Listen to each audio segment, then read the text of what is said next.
Fait que c'est à ce moment-là que ça a été vraiment un moment difficile dans ma vie, puis que j'ai écrit une lettre de suicide.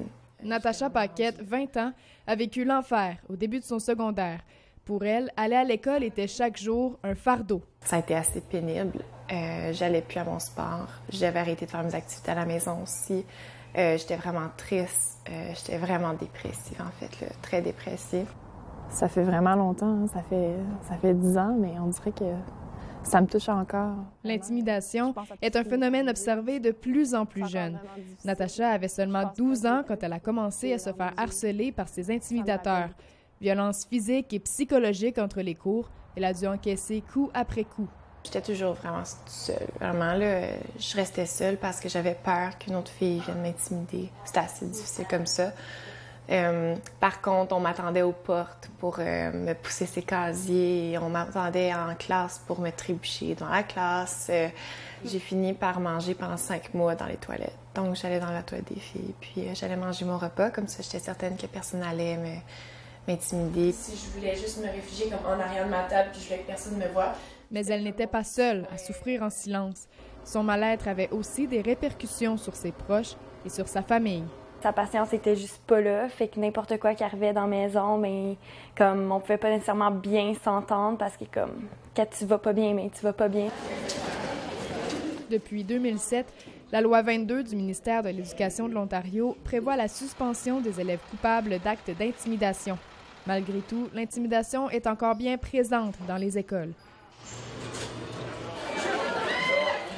Selon l'Institut de recherche en santé du Canada, au moins un adolescent sur 3 raconte avoir déjà été victime d'intimidation.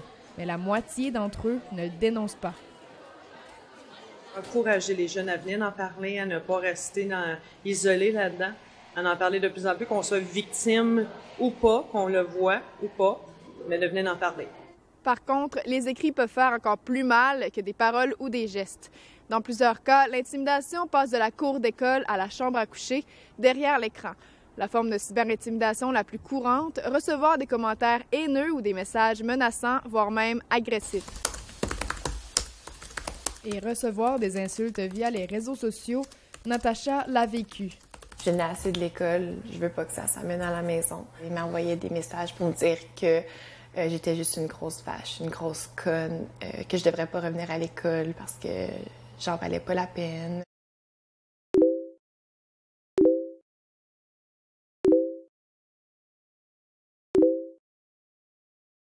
Selon Statistique Canada, plus du tiers des adolescents canadiens ont vu des commentaires inappropriés sur les réseaux sociaux au sujet d'une personne qu'ils connaissent et près de 75% des victimes d'intimidation à l'école se font aussi harceler sur Internet.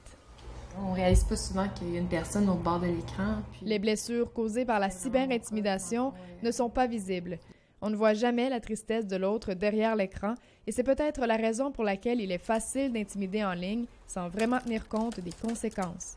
Au niveau de la cyberintimidation, le concept de revictimisation est vraiment important. Donc, de se faire intimider à l'école, par exemple, et puis lorsqu'on arrive à la maison, de se faire victimiser encore sur les réseaux sociaux.